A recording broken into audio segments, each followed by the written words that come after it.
No, I think that President Trump is cognizant of Chinese concerns, whereas during the Biden administrations, things did get escalated.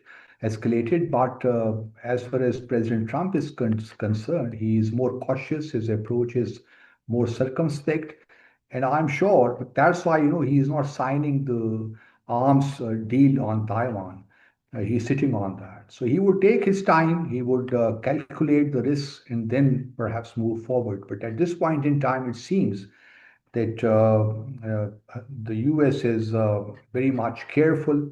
And since the next summit is also now has been scheduled for 24th of September, if I'm not wrong, this year.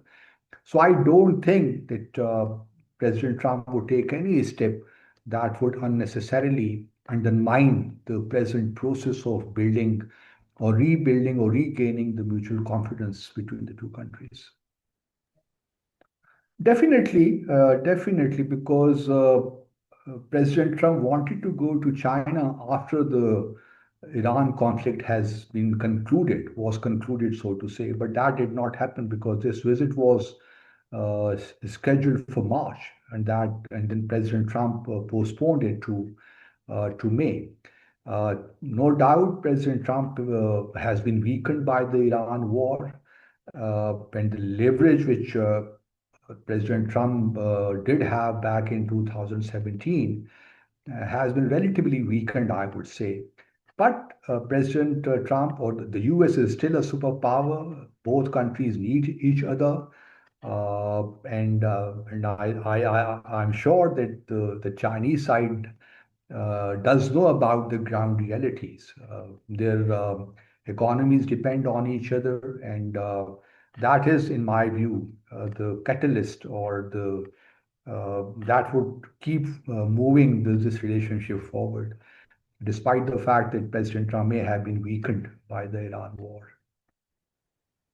China-US relations have always been, have seen ups and downs. So, and no relationship moves linearly, in my view. There are always, you find all ups and downs in all relations. And this is an important relationship in the sense that not only in the context of their bilateral interest, but also for the world as a whole. Many things depend on their bilateral relationship for the rest of the world. And I'm seeing that momentum coming back to this relationship, which was missing during the Biden administration. And should President Trump be able to sustain this momentum, that would be good not only for the two countries, but for the world. And let's hope that they build on this. Now, this summit, and then followed by another summit. And then there is also a G20 group meeting in the US, I think on the 14th and 15th December, for which President Xi may likely come again to the US. So this is a process, and I'm seeing some positive. I'm looking at it positively, so to say. I think so because even China, even earlier, this had decided to buy more soybean oil from the US and other agricultural products. So China is willing to open its markets for the US. So it is for the US now to, and I'm glad that the tariff war, which was started last year by President Trump, that again, is not being resorted to, and that is a welcome sign. And one hopes that, as I said, the two economies are kind of dependent on each other, and they would not do anything which would unnecessarily undermine their economies. And since, especially for the US, for President Trump, it is very important, knowing the fact that midterms election are fast approaching, and he would not like to take any risk at this point in time to undermine or to damage the prospects for the Republican Party. Nobody was expecting that core issues would be resolved in this summit, but as you very rightly pointed out, it's a process. They do have major differences on many issues. But I think once, since this process has now begun, one should expect the two countries to narrow down their differences and build on them, whether it is Iran or Taiwan or technology or trade or other issues. And I think both the countries are capable of accommodating each other's interests. And this is what I'm seeing at the moment because President Trump is has said many times that he likes President Xi and the two get along very well. So there is no reason as to why President Trump, during his remaining years in the presidency in the White House, would go in some other direction and create confrontation, which must be avoided under at any cost, in my view. But the biggest question would remain of Taiwan and arms supplies to Taiwan. If that comes about somehow, that would no doubt escalate the situation, and that may also hamper the process which has begun now. I think it would not be a Strait of Hormuz. Both China and I think U.S. Positions converge on this that the Strait of Hormuz should remain open. But the question is how, and devil, details isn't devil is in details, and the fact of the matter is that Iran never closed the Strait of Hormuz. It is the U.S. blockade against on Iranian ports which has created a new situation in the region. So I think if a joint statement is issued tomorrow, that would mention the Strait of Hormuz and it would reiterate that it should reopen without uh, accusing anyone as to who is responsible for that. So that would leave the room open for Chinese diplomacy vis-a-vis Iran, and that would also somehow provide a face saver to President Trump. But I'm sure that behind the scenes, China should be, I'm sure, should have been talking to Iran because uh, China too would not like this to go on indefinitely. Now, how Iran and Oman, because there is a talk of their agreeing on a protocol, a new protocol for the Strait of Hormuz. What are the contours of that protocol? What kind of, whether or not that is acceptable for the world as a whole. So we will see. But China, I'm sure, would be advising Iran not to make this kind of, a point where uh, there is a possibility of not breaking this deadlock at the moment. So it is important to break this current impasse and move on. Pakistan has always been the staunchest proponent for China-US bonhomie because that is in sync with our interests. If there is tension between the two superpowers, that inevitably creates problems for us because on the one hand, we are a strategic partner of China. On the other hand, we would like to have a good, mutually beneficial relationship with the US. So it serves our medium to long-term interests if these two countries come together, because that provides us more space for us to pursue our economic and strategic interests without many problems, so to say. So it is good to see the two leaders meeting in Beijing, and we sincerely hope that this process continues. No, I don't think China, frankly speaking and honestly speaking, China needs Pakistan for its diplomacy in the Gulf region. China has its own very strong relations with the Gulf countries.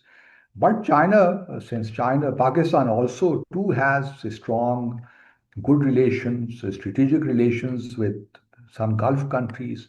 So it serves interests of both Pakistan and China to keep coordinating their diplomacy in the region. And there is no harm in that because at the end of the day, Pakistan and China, we both want peace in the region. We both want economic development to take place. We both want BRI to proceed forward. So our interests converge. So, and it is logical to see both countries closely coordinating their diplomacy in this region and beyond. No, I think India, these talks may not directly impinge on the South Asian dynamics, but obviously, if there is more and more warmth developed between the U.S. and China, that leads to uh, kind of, it questions the very existence of the Quad arrangement in Asia Pacific.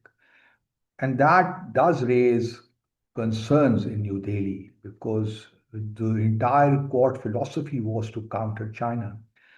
Uh, and that, again, if the two countries come together, China and the US, that shrinks space for New Delhi for maneuverability between the two countries, especially to further enhance its strategic relations with the US. So that is the dilemma for New Delhi. But given the present circumstances, it seems that President Trump is not really pushed about Quad, and Quad really does not figure anywhere in his priorities. So because he does not see China as a country with which it would like to, I mean, it would like to have uh, indefinite confrontation. So things are changing, but who knows what happens post-Trump, and things can take another turn. But as of now, I think New Delhi is not very comfortable with whatever is happening in the region and between the two countries, namely US and China. No, I think Pakistan has positioned itself quite well. Uh, as you very rightly pointed out, we have a strategic partnership with China, and we have again a strong, I would say, there is warmth in the White House for Pakistan at present. So Pakistan needs to build on this without creating or giving any vibes that Pakistan-China strategic partnership can be replaced by any other strategic partnership, or without giving any signal to any country that Pakistan-China relations are impediment to building relations with other countries.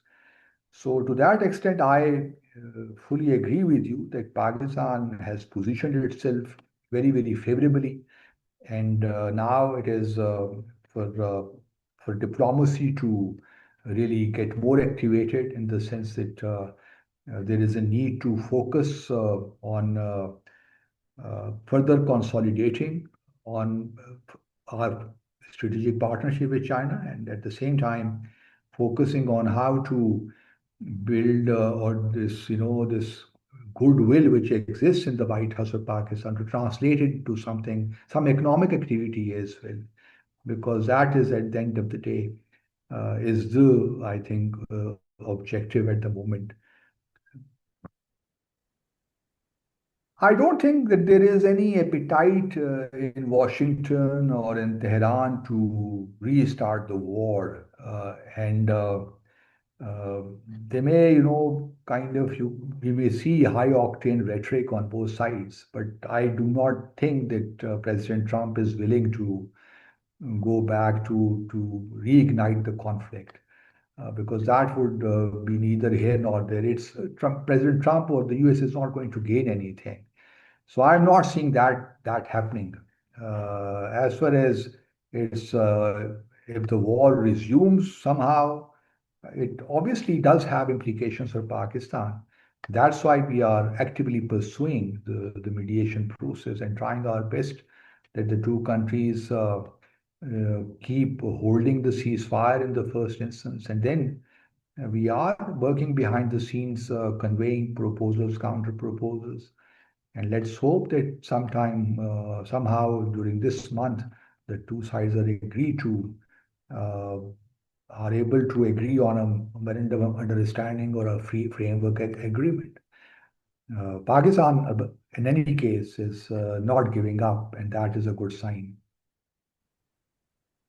Oh, it's a difficult question because China, no doubt, it does have leverage, and Iranian Foreign Minister Abbas Araghchi also visited China, I think, on the 6th of March, and the two sides discussed in detail. But it seems to me that on the Strait of Hormuz, Iran would like to have something, something new in the sense that they would come up with some kind of regulatory framework, not necessarily charging toll, but they, in consultation with Oman in terms of their 1974 agreement, they may jointly come up with some proposals to regulate peaceful passage of from through the Strait of Hormuz. Whether or not those regulations are in tune with the UN Convention on the Law of the Sea of 1994 or 92, I'm forgetting the date here, that we would see. But I think the world, the international community as a whole, would not like to see any new precedent being set in the context of the Strait of Hormuz. So we would see once this protocol is out, which is currently being negotiated or that is work in progress. We will see once this is out in the public as to whether or not it is in sync with international law. Otherwise, I'm sure even China would not acquiesce in anything which is contrary to international law, and especially the UN Convention on the Law of the Sea.